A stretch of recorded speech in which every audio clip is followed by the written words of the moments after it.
Hey everybody, welcome back to Backlog Banter. I'm your boy Abram, joined as usual by my awards show loving compatriot, Tucker Hazel. He is the Oscars expert, but today he is the Game Awards expert because today, everybody, we are going to share our predictions for who will win each category that we care about for Game of the Year 2021. But before we share our TGA talk, if you want to talk to us about the TGAs or anything else at all, be sure to join our Discord link as usual, top of the description, really down there. Like the video, subscribe to the channel, and ring the bell. The Pikmin Bloom grift is up, but we still want more subscribers. Oh, yeah. So do that for me, okay? All right. Just as a little treat for us. Just do it for us. But Tucker, the plugs out of the way. It's time to talk nominees for these various categories. So for the Keeleys, as they should be called. The Keeleys, I agree. I like that form more because this really is Jeff Keighley's night. You know, he gets all dolled up. He puts on his nice suit and tie and gets up there and gussied up for us. Talks to the chic Hydro Man or whatever the fuck he decides to do this year. But sometimes it's the Muppets. Sometimes it's Joseph Fares. It'll definitely be Joseph Fares this year. This year, I'm feeling cereal mascots. That's gonna be the theme of the game. Tony the Tiger. Oh yeah. Lucky Charm. Yes. But Tucker, so we are going based off of this really nicely put together Game Informer list of the nominees. So if you want to follow along, we'll put the link to that article we pulled our nominations from and that order in the description. We're going to start from the bottom, moving up, but we're skipping all the esports shit because I don't know anything about esports. Tucker doesn't know anything about esports. We don't care. Yeah. The important caveat, as you said at the beginning, is these are the awards categories that we care about and have a reasonable amount of knowledge to some extent of what could win, what we care about winning, that sort of stuff. And that gives us, starting off with from the bottom, best sports/racing game. Yeah, and so how we're going to do this is we're going to give the game we think will win and then the game we want to win. And so, Tucker, for me, it's the same. I think Forza will win, and I want Forza to win. I think this one's pretty easy. This is probably one of the most locked categories of the night. I mean, the rest of this stuff is FIFA, and I didn't even know an F1 game came out, not going to lie. But then the other two are just sort of smaller things that I feel like are already kind of forgotten about, especially under the shadow of the highest rated game of this year. Yes. Forza Horizon 5, the biggest video game launch from an Xbox Game Studios. Forza has everything going for it, and I do think that this will be very clearly one of the awards that comes away with. 10 million players in a week for Forza is fucking insane. Yeah, so Forza. Those are all our predictions there. Next up, best sim/strategy game. Now, this is an interesting one for me because we get already into a category that I don't have any connection to. I've played approximately 25 minutes of one of these games and it didn't work because Microsoft Flight Simulator is one of the most graphically intensive games ever produced. And my fucking clunky ass PC down here could not fathom running that game. But when I'm looking at this category, the only two that really have any power, I think, are Age of Empires and Microsoft Flight Simulator. Yes. But I feel like Age of Empires has the sort of recency bias going for it, and Microsoft Flight Simulator released, I don't know the whole release schedule of it, but over a year ago at this point, or almost a year ago. So I feel like Age of Empires is going to be the one to win. I think Age of Empires will win. I want MS Flight Sim to win because I just think that's a really impressive and cool game. Oh yeah, I'm in the exact same boat. I think it would be awesome to have that game that people I'd say most gamers see it as just like a tech thing that not really a full game, but of course developed by Microsoft Game Studios, one of the most graphically impressive games ever made. So I would love for MFS to win. Why don't you take the next few? Why don't I take the next few? Well, Tucker, I'm handing over hosting duties to you. I don't have the thing pulled up. Hold on, but you sent me the link so that I could have it pulled up. But do you really think that means that I would have it pulled up? You're being very silly. But now I have it pulled up, and we're going into best family game here. And I think, Tucker, let's keep it nice and simple. Let's just read out the nominees as we go through these categories. That's true. Yes. Best family game: It Takes Two, Mario Party Superstars, New Pokemon Snap, Super Mario 3D World: Bowser's Fury, and finally WarioWare Get It Together. I think that New Pokemon Snap will win, and I think that Super Mario 3D World should win. Interesting. I feel that this will actually go to It Takes Two. That's my prediction to win, because it does stand out very clearly for an obvious reason from the other nominees. And also, I do think that is across the board the highest regarded, and I think deservedly so. New Pokemon Snap came out a while ago. It doesn't have that recency bias to it. WarioWare Get Together kind of passed, I would say, under the radar for a lot of people. Bowser's Fury really being the only new part of that collection, I think, takes a little bit of power away from that. And Mario Party Superstars does have that recency bias, and it's the only one I can really see taking its Take-Two's, solid win, I think, away from it. Only big competitor, but I'm gonna go for both It Takes Two predicting, and I would like It Takes Two to win. I think the thing for me is that It Takes Two is going to be shooting for much higher categories, and as we get up to those, I think it will start to take them. And how these shifts typically work is that these sometimes get distributed. There's sometimes you get a game that really rolls through a lot of categories, and there is one that I think is going to do that this year. But the family game category is typically Nintendo's category, and I do think that they're going to once again retain it because It Takes Two is kind of going to get its accolades elsewhere.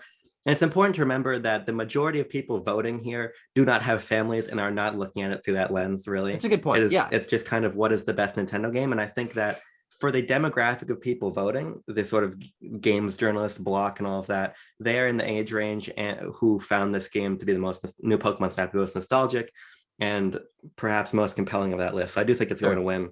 But even though 3D World is an old collection, I just think it is the best game in that selection, personally. So, I agree. Yeah, no, I mean, Super Mario 3D World is probably. I mean, neither of us have played It Takes Two. Just as a clarifier, that's true. The reason I push back a little bit against your reasoning there, which I think is sound, is that It Takes Two is in those larger categories. I think giving it a boost for people to at least want to give it a win elsewhere. It's aiming for those higher categories, but it being sort of the indie rep, quote unquote, compared to the other AAA games that it's in the other categories with, I think takes away a little bit of power from it winning those bigger categories. So I would say this is one where I could see it at least taking home something, because I think it might get sort of pushed to the wayside for other things in the bigger categories.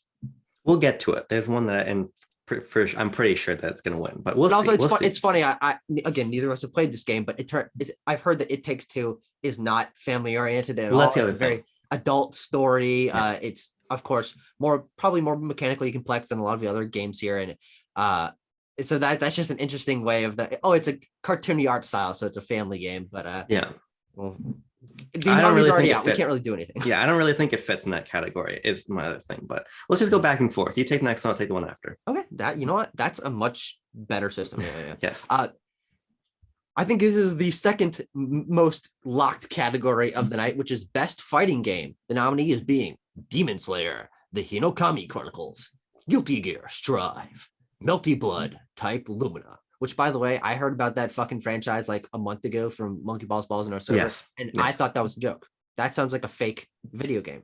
Sure. But apparently it's a long-running, reasonably popular series. Nickelodeon All-Star Brawl, Virtua Fighter 5 Ultimate Showdown. It's going to Guilty Gear Strive, and Guilty Gear Strive deserves to win. I mean, there's nothing more to say. This is one of those categories that is just a symptom of there were not that many good fighting games this year to talk about. That kind of happens every year. We have this because fighting games as a genre have been around for so long, and people want to give fighting games a chance to have a chance to shine at such a big awards show. But I'm sure most of these are good games, but I don't hear a lot of people talking about them because the fighting game community is sort of in its own bubble. But Guilty Gear Strive certainly did break through that. Nickelodeon All-Star Brawl also broke through that, but I think for sort of an alternate reason. And it definitely is not competitive on the level of Guilty Gear Strive in terms of quality and accolades. Yeah, no, Nickelodeon game was already forgotten and it was not reviewed especially well to begin with, and you're putting the Virtua Fighter, re-release, and it's a pretty empty category. So we're going Guilty Gear. It's also just Guilty Gear is just a fucking awesome game. Strive is fantastic. So, okay, next up, I'm taking most anticipated. This is gonna be a curious one, Tucker, because we have for the nominees Elden Ring, God of War Ragnarok, Horizon Forbidden West, and this is the direct quote: the sequel to The Legend of Zelda Breath of the Wild. Yeah. And Starfield. Which is also what Nintendo is calling it. If you recall on all their future projection reports and on their, this is what's coming out for Nintendo Switch in the imminent future. the sequel to Legend of Zelda Breath of the Wild. Just give us the fucking name. Just Unless give us it's- the fucking name. Unless it's called The Legend of Zelda Link Dies in this one, just tell us the fucking title. I don't care if it's a spoiler. Just tell The us idea title. that it's a spoiler is ridiculous anyway, because there's no way we don't know the name of the game before the game comes out. Well, that's the other thing. yeah. That's the other thing. It didn't make any sense. Fucking weird. But I think Elden Ring has this in the fucking bag. But my most anticipated of this list, which is an important caveat, is Starfield. For me, it's Elden Ring for both. I think Elden Ring sort of has going for it the future projection recency bias. It's the one that's coming out the soonest, and it does have the most sort of passionate fervor, I think, because it's the one we've heard the least about. It's kind of percolating in the background. Of course, FromSoft, Jesus Christ, I don't know why I almost forgot that. FromSoft has a very great track record, of course, and having Elden Ring just recently getting great gameplay reviews of the previews of the game, I think that'll definitely carry this, and it's certainly my most anticipated as well. Breath of the Wild, one of my favorite games of all time, but we don't know enough about that game in even its name or release date for me to really give it that most anticipated slot. But yeah, so I predict Elden Ring, I predict Elden Ring, and I would like Elden Ring to win. I think we need to stop beating around the bush and just do a discussion about why I'm not excited about the Breath of the Wild sequel. I think that'd be great. A really compelling discussion. But so I won't get into that here. I also love Breath of the Wild, but for me, I think, Tucker, you say that we don't know a lot about Elden Ring, but I think that recent technical showcases kind of to the opposite. No, that's a good point. And that I think that's going to be what gooses it over the finish line, because now the people who are voting are the people that pretty much assuredly got access to Elden Ring or have seen a lot of the footage, I think that's going to help it. For me, Starfield, we really don't know anything about. True, that's a great point. I've started to really become enamored with Western RPGs to an extent, the Outer Worlds, Cyberpunk, KOTOR. So I'm really compelled by the idea of this brand new, truly next-gen Western RPG from Bethesda in science fiction setting. Speaks to me, so I'm super excited about that game. I just also like to put out there, I'm excited for all these games. I'm going to play all of these games on day one, and they're all very exciting in their own right. Starfield is one of the ones that I think is most interesting to me because it is the biggest enigma. I think getting its like concrete release date set over a year and a half before its release is wild. It ostensibly being the sequel to, like, the next game from the Skyrim team is of course giving it a lot of hype. They're pushing it as this next giant thing, and I think it could be really exciting, but even less than Breath of the Wild 2. We don't know a lot about this. We've seen a fucking sandwich. We've seen a sandwich. That is actually true. It's fucking weird. Hit the next category. Next category is Best Role-Playing Game. Nominees are Cyberpunk 2077, Monster Hunter Rise, Scarlet Nexus, Shin Megami Tensei 5, and Tales of Arise. I think Monster Hunter Rise will win, and I will take to my grave, I think Cyberpunk 2077 should win. I totally could have called that for you. I also agree. I think Monster Hunter Rise is maybe the best reviewed out of all these. I didn't really pay attention to any of the bottom three there, Scarlet Nexus, SMT, or Tales of Arise, but I know they're all well regarded. But I do think Monster Hunter as a named brand and it getting bigger and bigger in the West gives it that boost. And of course, people really did like Rise. So I'm actually putting it down for both of those for me. I predict that it'll win, and I'd like it to win for really no particular reason, but it is the one I'm most interested in out of the five. I think the thing about it is that Monster Hunter Rise is, and my roommate is a humongous Monster Hunter fan. I asked him, I was like, do people consider this to be an RPG? And he's like, yeah. And I think because of that, if you're talking, the Game Awards are voted on mass market appeal pretty much. Because it's not like they're going to the fucking JRPG experts to say what was the best JRPG of the year, The most people will have played Monster Hunter Rise out of these games, right? Yeah. It's also just a fantastic game. I really had a great time with it. And unfortunately, fortunate for it, but unfortunately for Cyberpunk, it didn't have the botched launch or the controversy around it. Yes. That you being a Cyberpunk fan, you know that there's no way in fuck Cyberpunk 2077, a year after its botched release with barely any updates, wins a fucking Game Award. No, that's the thing about it. the conversation about Cyberpunk, I do not want to drum back up. But the thing about it is, if Cyberpunk had not launched on last gen, I think it takes this category easily. Sure. Because the reviews of Cyberpunk on PC, where it was reviewed, were universally fantastic. And so it's just kind of, again, fuck you, CD Projekt Red, for letting this happen to what I think is quite an exceptional game.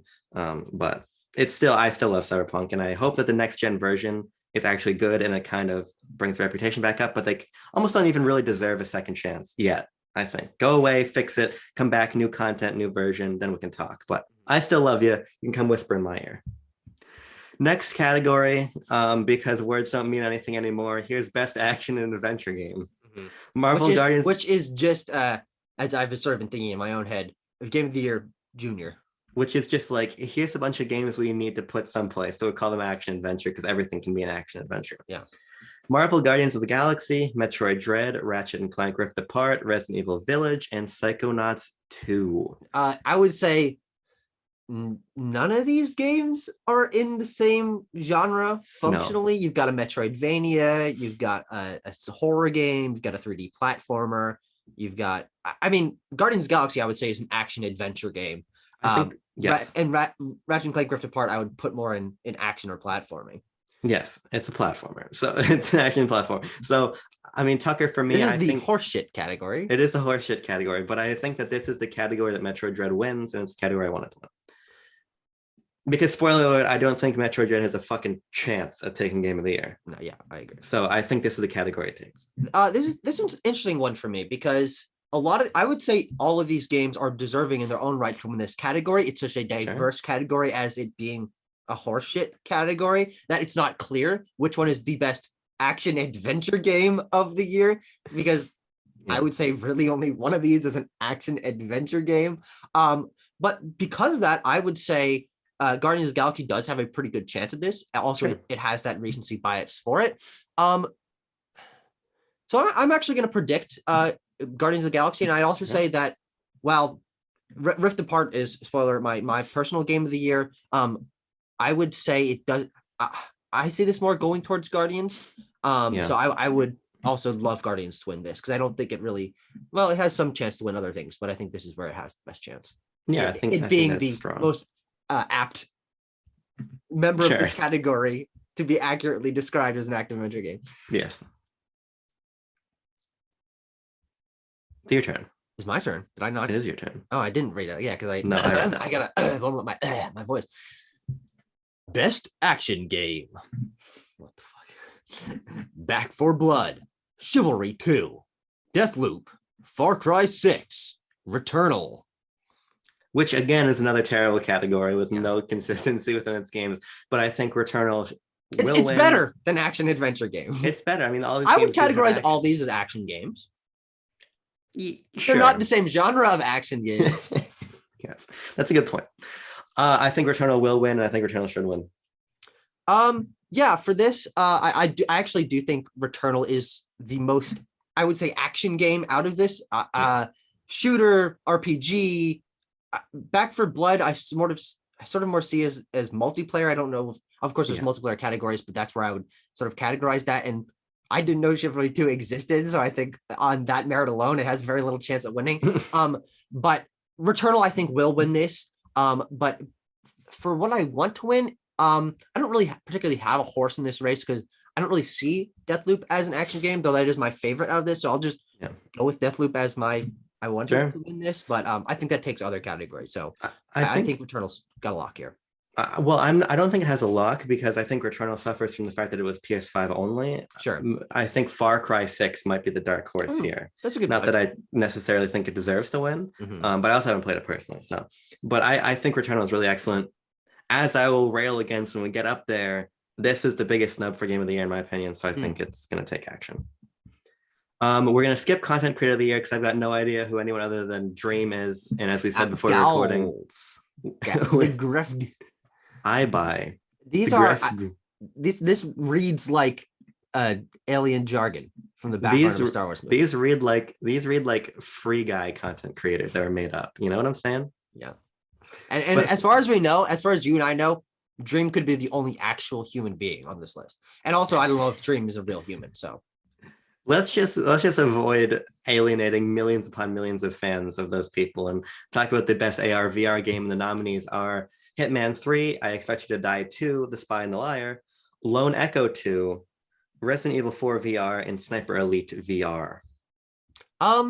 This is an interesting category because I don't know how many of these games were really talked about on a wide scale outside of Hitman 3 being a game that is also not VR, and Resident Evil 4 being Resident Evil 4.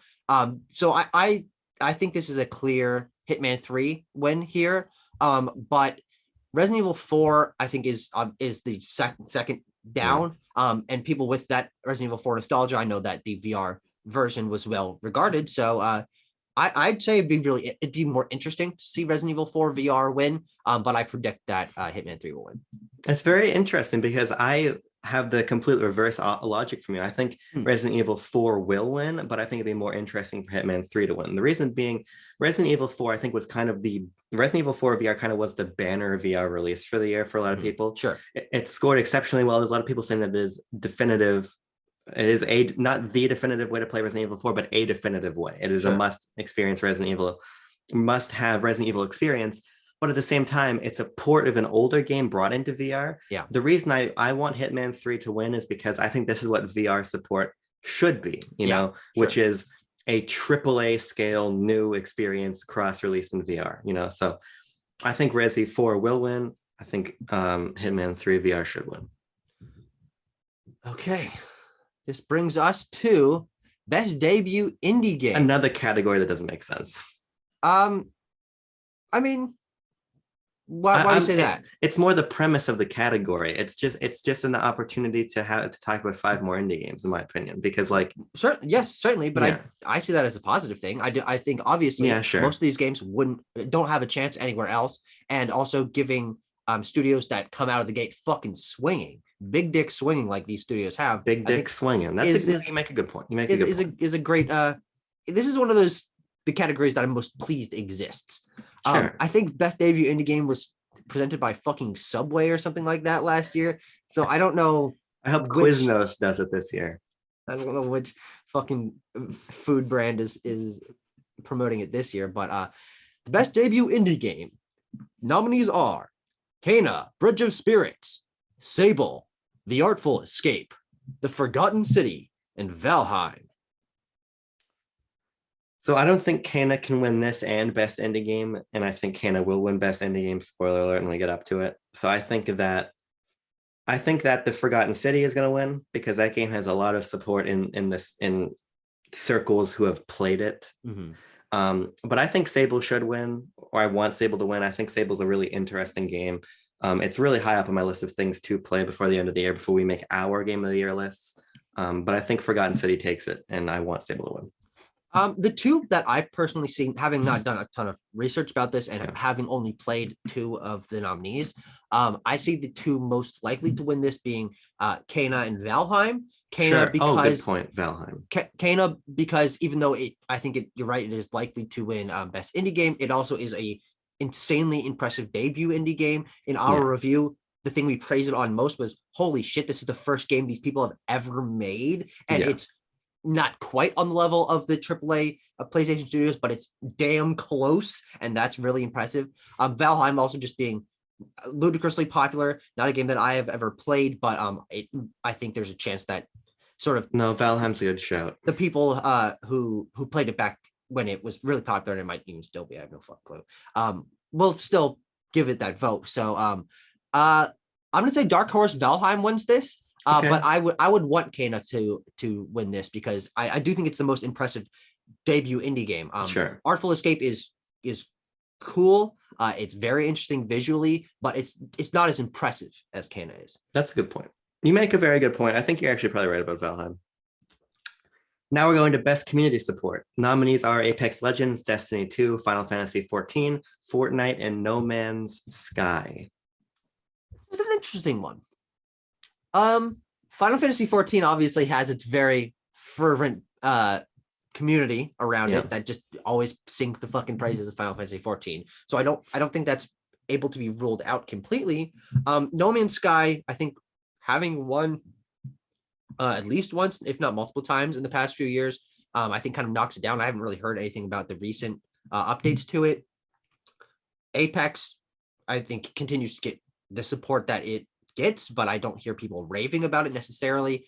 And same with Destiny 2. So I think really for me, it comes down to Final Fantasy and Fortnite.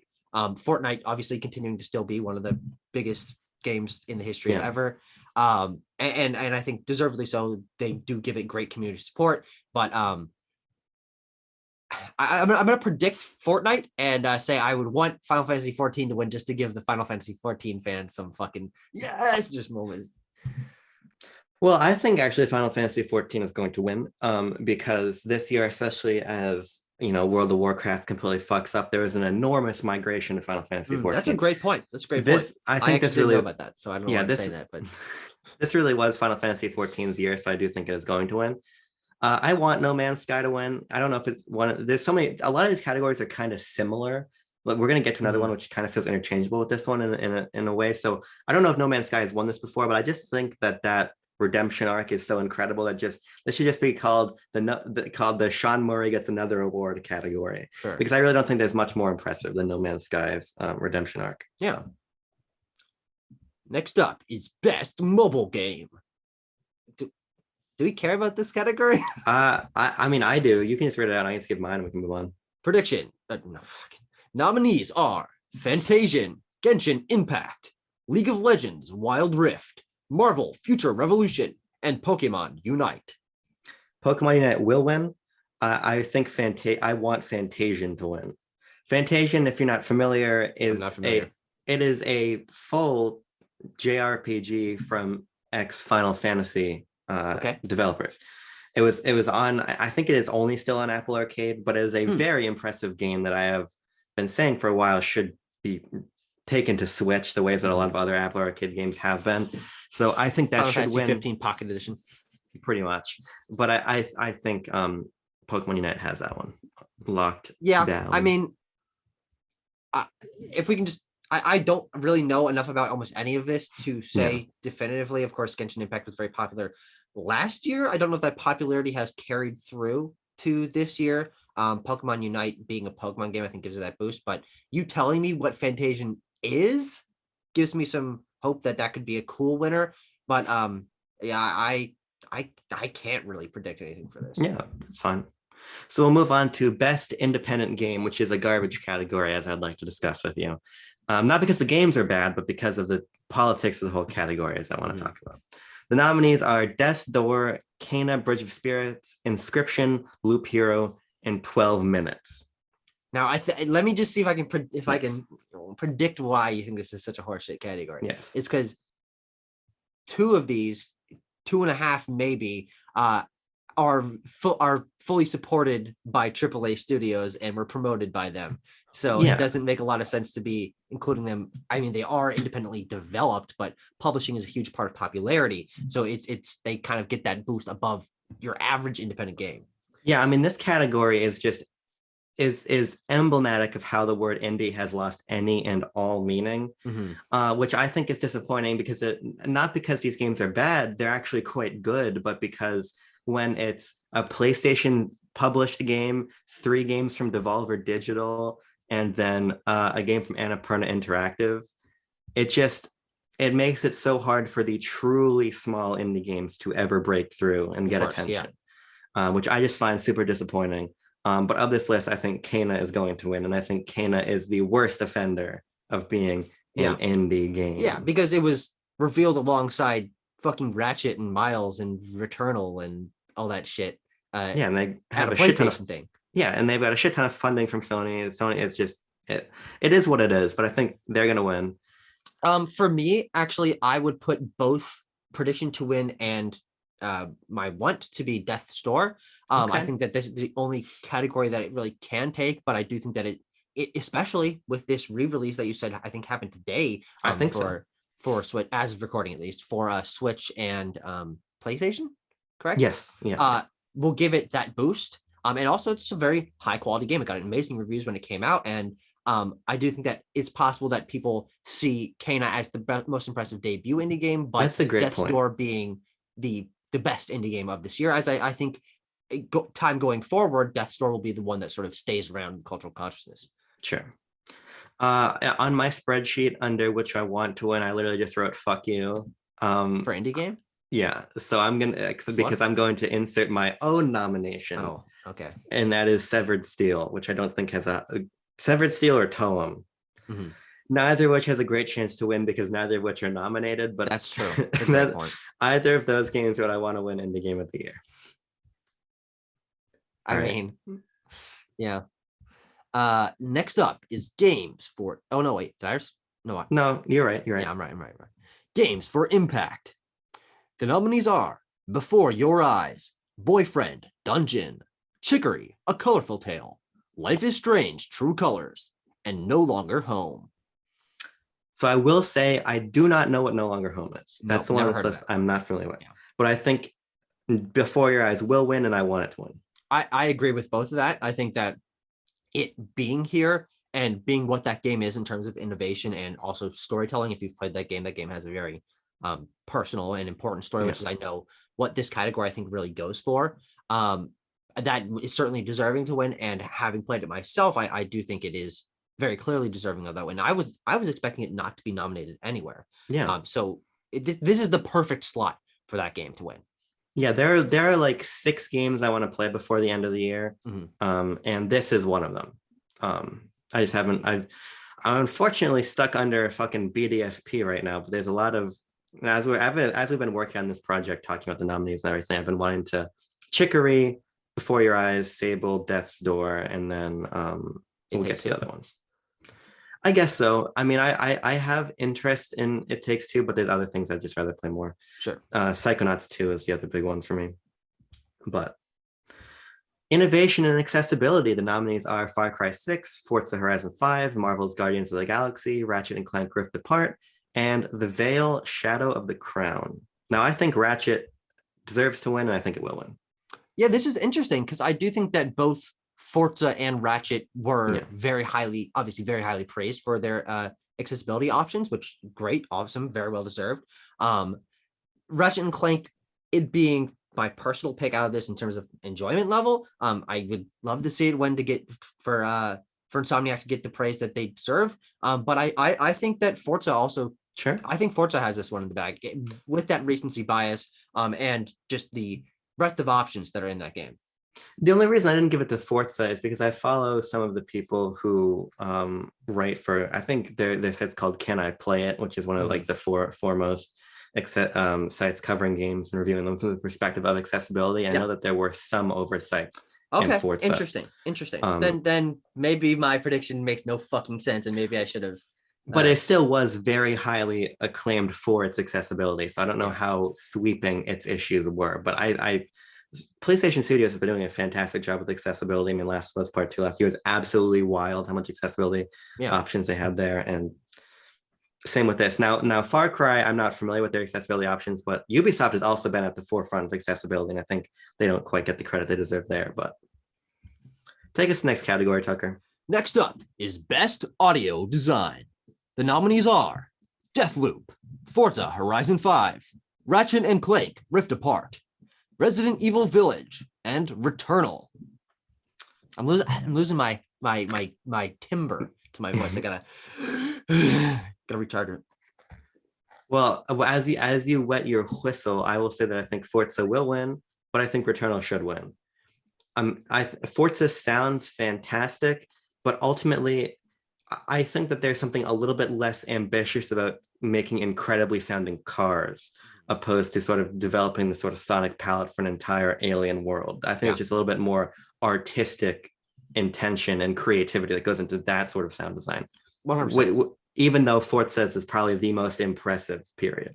It's interesting. I think this is one of the most quietly competitive categories because I think every game here would certainly be deserving of a win. I don't think there's any here that feel out of place. As we look down at the categories we've gone through, like, why the fuck is this here? Okay, that feels a little bit weird. All these games have absolutely phenomenal sound design. I think the ones where that stand out most are Forza, Resident Evil, and Returnal. Resident Evil gets that boost because of of how sound works in horror games. I think that actually this could be one of the categories that takes home. And just for the sake of argument and a little bit of difference, I'm going to predict Resident Evil Village winning best audio design. But I do think that the most interesting audio design is probably Returnal. So I would love to see that win. Sure. Tucker, let's talk about score and music here. Sure. For score and music, the nominees are Cyberpunk 2077, Deathloop, Near Replicant Version. I'm not going to read that. Sorry. 1.22474487139. Marvel's Guardians of the Galaxy and The Artful Escape.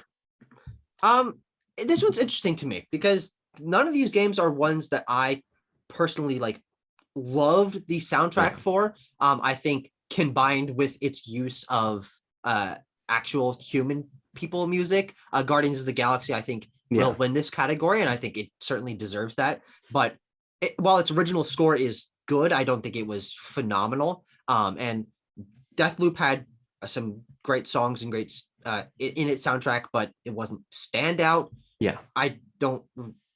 Artful Escape is for music. The gameplay and storytelling are designed around music, so I do think that that's a dark horse in terms of winning this. But I think Guardians of the Galaxy, with its recency bias and just the breadth of musical content that's in that game, I think that'll take it home, and I would also love to see that win.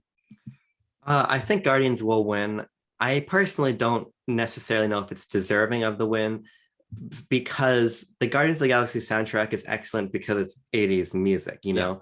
And I think that that's almost like a cheat code to win the best soundtrack, which, you know, it's a great soundtrack, and the fact that music is in a game is really awesome. But ultimately it doesn't necessarily feel deserving because of that. No, that's a good point, but I think that's more of a personal thing. For people voting for this, I don't think that really factors in too much personally. No, I don't think it does either, which is why I think it's going to win. I just think that that's not the greatest, because I think it undercuts how much work goes into composing a really impressive game soundtrack and score, which is why I think Cyberpunk should win. I think that the sound in Cyberpunk is amazing. It's not in vogue to praise Cyberpunk, but if you go back and you watch the pre-release videos about how they were composing the soundtrack, the attention to detail there is really unparalleled. And their radio stations are full of songs that they approached individual creators to compose music for. So even when there is like a Grimes track, it's not because they went and licensed a song Grimes already made. They had her make a song for Cyberpunk.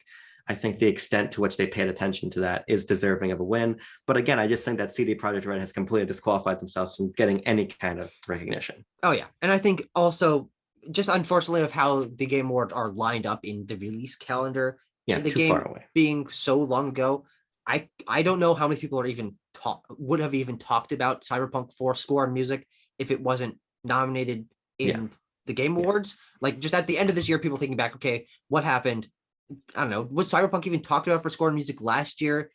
Period. I don't really remember, and I think that gives it, you know, there's no fucking way that it wins this category. But I think that you're right. There is an element of passion there that would certainly be deserving of a win. I think it's also just testament to the fact that these should be held in February, as everybody says. Yes. Because like Halo Infinite is also going to get fucked out of any nominations the same way that Smash Brothers basically was. It took fighting game, but of course it took fighting game, you know, like just when big games release in December, they're absolutely screwed. Xenoblade Chronicles 2 for Game of the Year 2017. Oh yes, of course. It would have, if it had released earlier, it would have taken it. No shadow. What is it? What else came out that year? I don't fucking know. Chameleon Twist. Yeah, I think so. Next up is Best Art Direction. The nominees are Deathloop, Kena, Bridge of Spirits, Psychonauts 2, Ratchet and Clank, Rift Apart, and The Artful Escape. I mean, is it even worth discussing this one? Because for me, it's easy Deathloop. Yes, 100%. Easy. I think that this is one of the most locked categories that I can think of, and also this is my personal prediction, because just from any element of that game, of people praising it or criticizing it, I think across the board, the visual style and the way that uses color palette and level design and combining that with a really interesting, unique aesthetic was just off the fucking chain, as the kids are saying these days. I mean, as an average Deathloop disenjoyer myself, I think the art direction is fucking Deathloop fantastic. denier. You're not even sure it's real. You don't want us to believe it's real. Now, Tucker, now we get to the category which I think is kind of interchangeable with the best community support, which is best That's a ongoing great game. point. Because most of there's so much crossover the nominees anyway. Yeah, over half of them. So the nominees are Apex, Call of Duty, Warzone, Final Fantasy 14, Genshin Impact, and Fortnite. I think that Warzone will win. I think Final Fantasy 14 should win. It's interesting that I forgot that this category even existed. Yeah. I guess I just assumed that there was only one of this essentially exact same category, which we talked about below. And I, frankly, off the top of my head, can't remember what I said would win or wanted to win there. Oh, Yeah. I thought Fortnite would win, but I wanted Final Fantasy to win. Now, interestingly enough, I actually think that having knowing that this category also exists, reframing what I think of as community support versus development going into the game, I think Final Fantasy 14 actually might be the one that wins here in terms of it having come out such a long time ago and having that resurgence this year with what was That's a great point. Endwalker? Was that the expansion that something like that? Endwalker, yes, that's what it's called. Yes. And that receiving great critical acclaim, I do think that it deserves an ongoing game win here. And maybe I would sort of reframe what I think would win down there to also be, or what I would want to win down there to also be Fortnite, because that game has unparalleled community support. It's also a great ongoing game, but I don't think the scale is as impressive as Final Fantasy 14. Sure. So I guess I'll just go for both. Okay. Here. Take us to the best multiplayer. Okay. All right. Best multiplayer nominees are Back 4 Blood, Knockout City, It Takes Two, Monster Hunter Rise, New World, and Valheim. This is where I think It Takes Two takes a major win. Sure.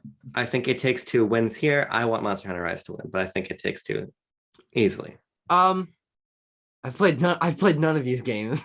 Yeah. But knowing how much I enjoyed, despite its flaws, A Way Out, and how much the Game Awards and the industry as a whole loves Joseph Fares, I do think that commending him for his innovative design in multiplayer is wildly, obviously deserved. And I do think that this is a category that it sort of knocks everything down, because we've got plenty of multiplayer online games, team versus team, round based, whatever. Yeah. It Takes Two, obviously something very, very different and very interesting in its multiplayer usage. So I'm going to go both there. I think that I predict It Takes Two, but I would also love It Takes Two to win because it is so different. I love that Monster Hunter Rise proved that Nintendo could have good online multiplayer. And the Mario Party. Mario Party had great online. It actually did. That's a great point.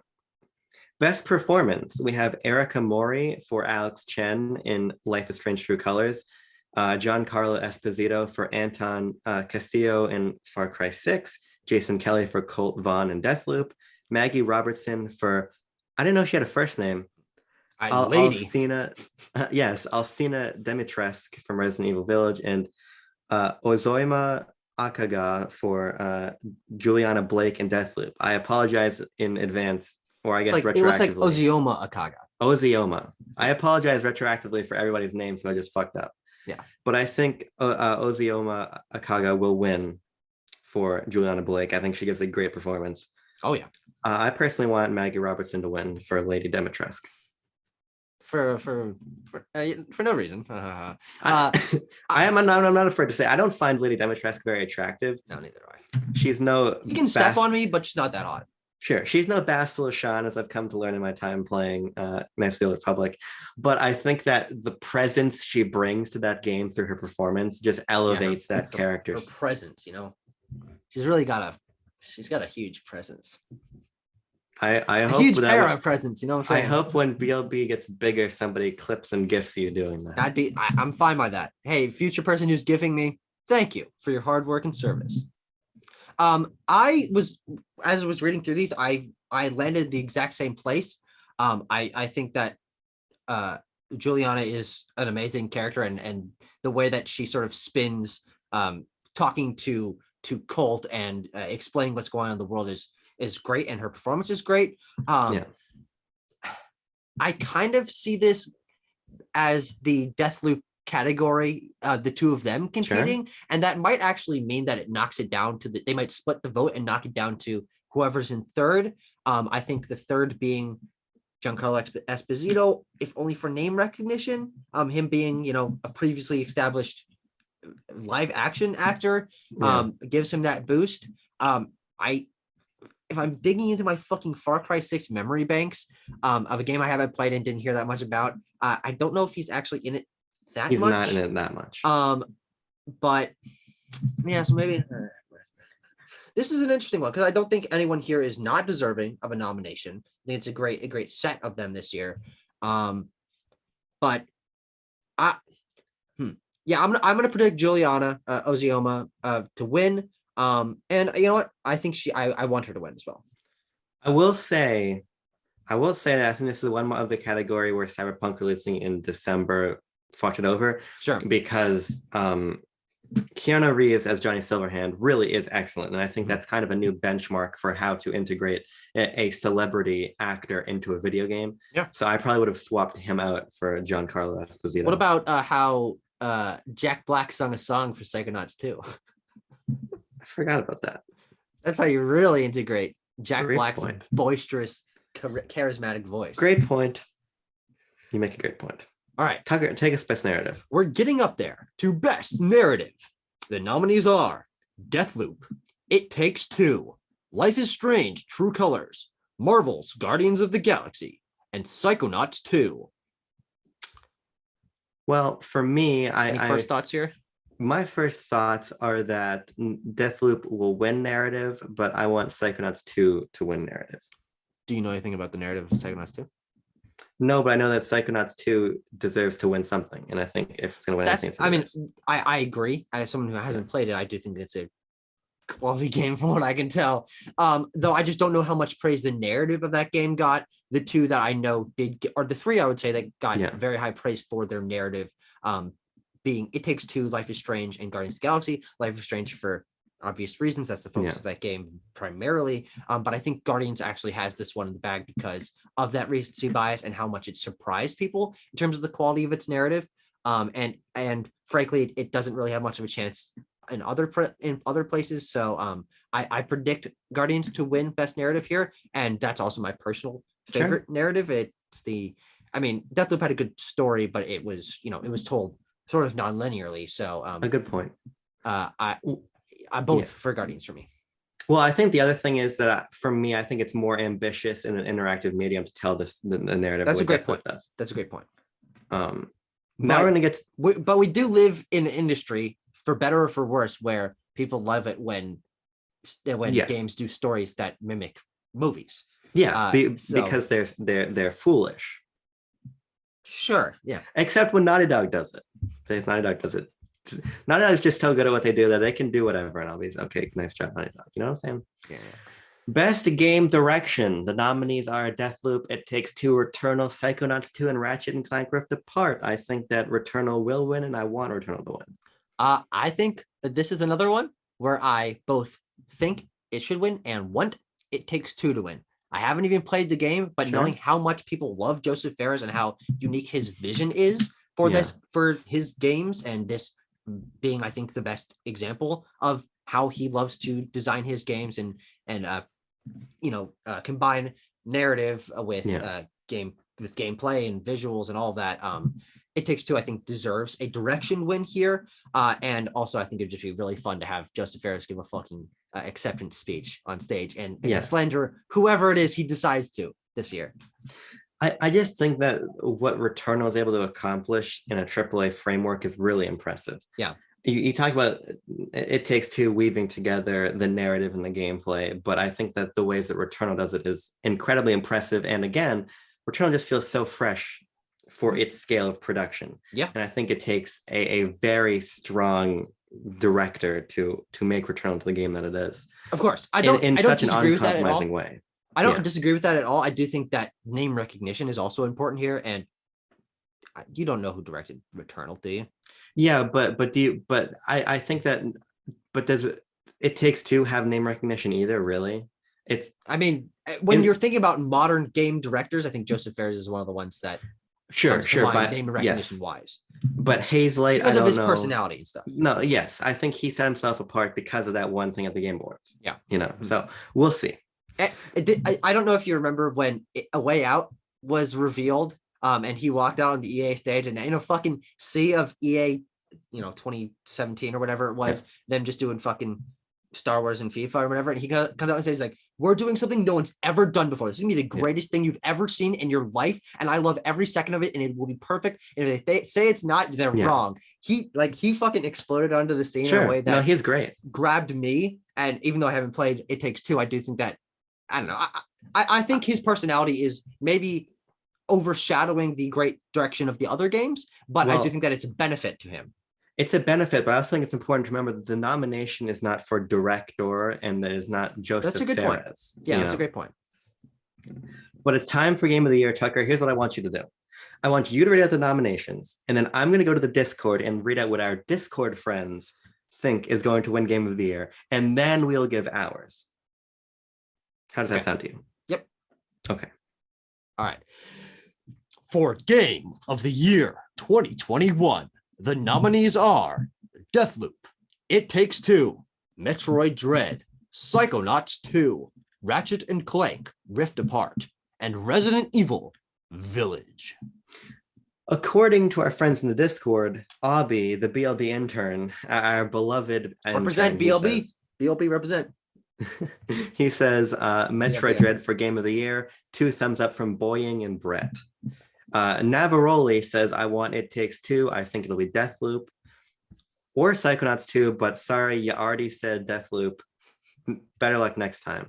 Mooglenator says, I feel like either Deathloop or Metroid Dread will take it for some reason, one of the two. Something about the coverage and glowing reviews for these two games was nothing like the other nominees. Monkey Balls says Far Cry 6 or Deathloop, but Far Cry 6 was not nominated, so his vote is for Deathloop. Shmuel says Metroid Dread is my pick, partially because it's the only one he's played, but still. Reality Tim says, like the Oscars, I think Game of the Year winner will almost certainly also be nominated in Best Direction, Best Narrative categories, meaning that the winner will be Deathloop, It Takes Two, or Psychonauts 2. Tanner says Deathloop probably. Seth also says Dread, but I don't think he played any of the games. I think knowing the games that I'm positive that he played this year that came out in 2021, which is that he and I played some WarioWare and some Mario Party. Maybe his game of the year would be Mario Party. I don't know. Well, Mooglenator then clarifies that he's only played Resident Evil Village out of the nominees, but we're gonna scroll through here. Kylie says that she'll agree with whatever Seth says, and then Kite says it's a GTA trilogy for him. I think he deserves a lunkhead roll for that, but then clarifies by saying, but honestly, I hope it's Metroid Dread. I want to see more of Samus. So I would say a poor showing from our community today. It was confusing. It was only asked of them like 20 minutes before we actually started recording this. So they were rushed to get out their opinions. But I refuse to take any blame. That's true. Of course it's not your fault. Fuck you guys. Tucker, what do you think will win Game of the Year, and what do you want to win Game of the Year? Actually, let's hold everyone's balls a minute longer, like it's Quest for the Bestest. Okay. What do you want to win? Oh, I see what you are doing, my boy, my pal, my friend. This is me also holding your balls slightly longer as I vamp for a little bit, because my personal Game of the Year is Ratchet and Clank Rift Apart. I don't think that comes as any particular surprise. It's interesting because I feel like there's a third category of favorite, what I want to win, though I would love it to win, but I think fuck. I'll let you give 3. I don't give a hoot. I don't know, because this for me is not it's not a particularly super strong year. I think this is a lot of 8s and 9s, as people have been saying. It's not as obvious as past years, which makes it really interesting. But it means I don't have like a huge passion for anyone winning, or I don't. So what I want to win is really any of them. I think would all be very interesting to take it home, and I think they're all, maybe this is controversial, but all deserving of this nomination. And of course, there is a cutoff which knocks out things like Forza and Returnal, which are very deserving of nominations, but they didn't get it. I'm vamping a lot here. Wait, what game did you mean for Returnal? Because Returnal could have been nominated. Yeah. But then it didn't. But what? There's only a certain amount of nominations. Oh, which when you means said Forza, cutoff, I thought you meant a time cutoff. Oh, okay. No. Okay. Understandable. But I guess I want Ratchet and Clank to win, Yes. as I think that's the best game this year. But Yeah. I really don't think there's any contest. I think that it's pretty clear to me that Deathloop will be the game of the year. Yeah. I of this list, I want Metroid Dread to win. Of the list that doesn't exist, I want Returnal to win. If the Game Awards can't happen in February, I want Halo Infinite to win. But because here. But I also think Deathloop is going to win. I don't think Deathloop deserves Game of the Year, but frankly, I don't think any of these games really deserve Game of the Year. Beyond maybe It Takes Two. I think It Takes Two is really an exciting example of how the industry is moving beyond AAA and then indie, as we were kind of in for a while. There's a sort of middle tier coming back, but not in the terms of old middleware of 6s and 7s, of games that can exist at a smaller budget, smaller price point, but at a creative ambition at the level of these other games. I think it's the Hades of this year, and I think that's really great. But you look at the nominees from past years, and like those were games that are going to be remembered, that are really important. I don't really think any of these games are that important, frankly. It's interesting. Yeah, it's interesting that you mentioned that. I think that a lot of these feel important in the moment, as it's sort of the return of franchises like Metroid and Psychonauts, and Ratchet and Clank being the first PS5 exclusive first party game was important for that. Resident Evil Village was just, a cultural moment, but I don't know if it'll really be remembered past Big Mommy Milkers. And I think Deathloop is the one that stands out as possibly being remembered. Whether or not you agree with that, I do think that it has that sort of staying power and uniqueness as one of the first, new ideas from Bethesda in a while. Very unique. I think that Deathloop takes this without much competition because the rest just sort of have those caveats. Yeah, I think Arcane has been doing a lot of interesting projects, Dishonored, Prey, all kinds of things. So I think there's no Red Dead Redemption 2 or God of War or Breath of the Wild or Last of Us Part 2, Animal Crossing, like all of these games that are really important. There is nothing like that here. Yeah. And I think Metroid because it's all saved for next year. That's what this fucking blows my mind. We've got a good lineup here. I don't complain about any of this particularly. And I think they're all good games that will stand the test of time to some degree. But when you look at the most anticipated game lineup of next year, I don't know how the games industry is going to survive. And of course, we've sort of felt that going into each year and things get delayed. And we've yet to see if all these fucking gigantic earth-shattering games will come out next year. But if it does, this will be a real fucking whiplash of, I guess Deathloop will win too. What the fuck is going to win next year? Yeah, it'll be a big one for sure. I really hope that it'd be awesome if It Takes Two or Psychonauts 2 wins, but I just don't think they're going to. I think Deathloop runs away with it. But oh well, I don't know. Metroid Dread, like I said, of this list is my favorite game of the year. And it is my favorite game of the year until Halo Infinite's multiplayer dropped, and it's a whole big to do. And when they can't, it's a whole big to do. But I guess Deathloop, fine, nice job. I don't know. And of course, us doing these predictions here does not preclude us from doing our own personal game of the year rankings. We've got all sorts of stuff planned, a couple different videos that allow us to get into the nitty gritty of what all we played this year. So keep an eye out for that, and also keep an eye out for us, hopefully live reacting to the Game Awards together. And also, I think you wanted to do a discussion of what you think might be announced. Yes, Jeff Keighley says there are double-digit new game reveals. Yeah. Which is exciting because, of course, when we're sitting there waiting for new game reveals last year, it's fucking, I don't know, some League shit, some fucking Dungeons and Dragons shit that no one fucking remembers. That was the infamous Sephiroth day. A classic. I actually just watched that video this morning. Tucker, here's what I'll say. I think that the audience should be waiting for our video, but not our. We're gonna do. Let's do a little bit of a BLB leak here. We're gonna do not only our video of our favorite 2021 games, but the one I'm really excited for is our favorite games we've played in 2021. Yes, which is everything that didn't release in 2021. Because all the games I played this year, categorically much better than pretty much anything new that I played this year. So yeah. We'll see you guys in those videos. Thank you very much for watching and enjoy the Game Awards. Enjoy them. We might get a Lego Star Wars trailer before that inevitably wins Game of the Year next year. Great point. Yeah, I know. Everyone's been asking me, Tucker, when are you going to watch Paranormal Activity 2? And I'm like, you know what? Today is the day, November 23rd. You are nothing if not a man of the people. Isn't that in the Constitution or something? Sure, a very narrow subsection of the people, but the people nonetheless. The people nonetheless.